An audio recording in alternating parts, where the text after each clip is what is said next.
Tonight, a deafening silence from the president's Twitter account in his waning days as commander-in-chief. Twitter, run by CEO Jack Dorsey, saying after close review of the president's recent tweets, it banned him due to the risk of further incitement of violence. Twitter specifically warning, quote, plans for future armed protests have already begun proliferating on and off Twitter, including a proposed secondary attack on the U.S. Capitol and state capitol buildings on January 17th. That clip from an NBC News report summarizes the reasoning behind Twitter's ultimate decision to permanently suspend former President Donald Trump's Twitter account. 2 days after the events that occurred on January 6, Twitter permanently suspends Donald Trump from their platform. In a blog post, they explained that Donald Trump's tweets violate their glorification of violence policy, as they were highly likely to encourage and inspire people to replicate the criminal acts that took place at the U.S. Capitol on January 6, 2021. They specifically point to his tweet stating that he will not be attending the inauguration, as they believe this could be designating the inauguration as a safe target because he will not be there. Furthermore, they say his tweet that states his supporters will not be disrespected or treated unfairly in any way, shape, or form is also evidence of his empowering of his supporters to try to overturn the results of the election. Amidst the confusion surrounding the 2020 election, Trump was tweeting up a storm, claiming to have won states that were still too close to be called, as well as states that were already projected to go to Joe Biden. Twitter states that these tweets violate their rules regarding civic integrity. Would it be someone else, they would delete the tweets and or suspend the account. Due to the importance of having world leaders' voices be heard, Twitter instead decided to apply a warning label to Trump's violating tweets, informing other users that the claims made are disputed and potentially misleading. In this video, I would like to evaluate whether Twitter acted unethically by banning Donald Trump from their platform. I will begin by outlining the specific provisions that are relevant to this situation from the ethical standard to be used, which is the Association for Computing Machinery Code of Ethics. Then, I will address a common concern when this topic comes up in discussion, which is, have Trump's First Amendment rights been violated by Twitter? Afterward, I will get into the main purpose of the video, to evaluate the ethical and unethical parts of the action taken. Finally, I will come to the conclusion that removing Trump from Twitter was the ethical action to take. The ACM Code of Ethics is an ethical standard intended for computer professionals. The Code of Ethics outlines many provisions which should be followed by computer professionals in order to act in the best interests of society.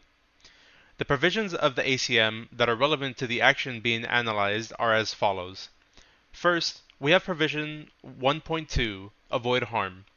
According to the ethical standard, harm can refer to actions that lead to unjustified physical or mental injury, damage to property, and or reputation. Inaction may also lead to harm, thus preventing harm would also be ethical. Next is provision 1.3, be honest and trustworthy.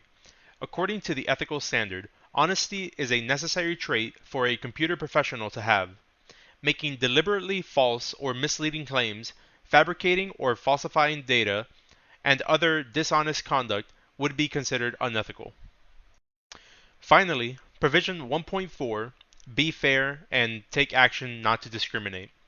Open participation in all technologies is vital for the betterment of society. Denial of participation on the basis of age, sex, color, gender identity, or any other inappropriate factor is in direct violation of this ethical standard. The ethical standard lists some factors that might be discriminated against, but is not exhaustive, and in fact is expected to grow as new technologies emerge. In order to combat the immediate reaction to Twitter's ban, I must first answer the question from the outline. Have Trump's rights been violated? Simply put, no.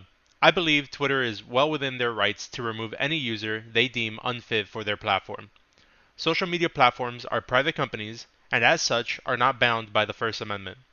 Furthermore, every user of Twitter has agreed to their terms of service, signing a contract that recognizes Twitter may remove any of your comments they do not wish to display.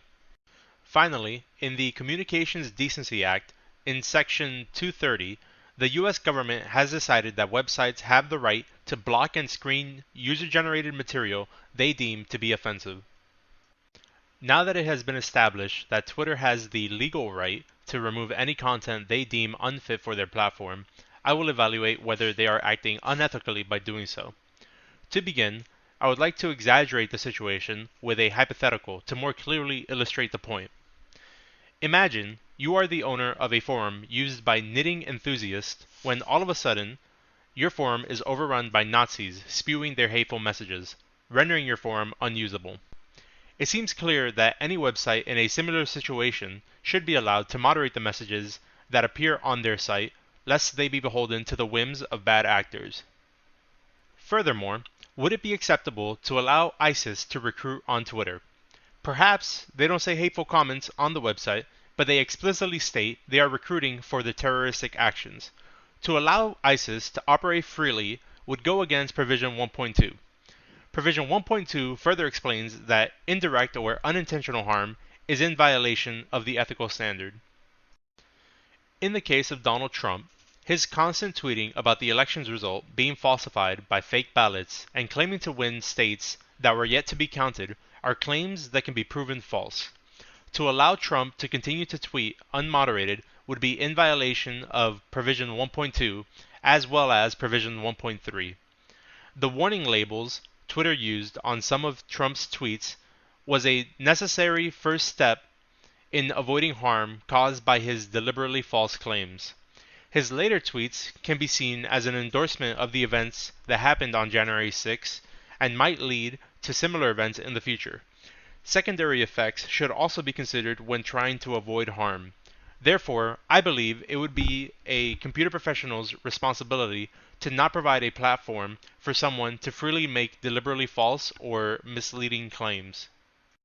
However, it must be recognized that something is lost when removing a user's platform in the new public square. In defense of Donald Trump, some might argue that Twitter should be considered the new public square. Nowadays, social media is where you go if you want to be heard. As such, it has a responsibility to be a platform and not a publisher. An issue that may arise with publishers is that they may be biased, usually politically. I believe that political ideology would be one of the inappropriate factors to discriminate against as defined in Provision 1.4. It seems to me that in the current political climate, left-leaning, more inclusive political ideologies have more control over the actions of corporations, seeing as inclusivity leads to more customers to profit from. As such, some might say that Twitter was more interested in spiting Trump than preventing harm. It must be understood that social media is effectively the new public square, the place to go to say your piece so long as you do not harm others. Also, some amount of open participation is lost when we silence harmful voices. That being said, to me, the physical and mental harm avoided by disallowing those harmful voices outweighs the freedom lost. Furthermore, while differing opinions are beneficial to society, everyone needs to agree on a common factual reality. Deliberately false or misleading claims distort reality and make it impossible for society to work together towards improvement. Thus, my final verdict is that Twitter's decision to ban Trump from their platform was the ethical action to take.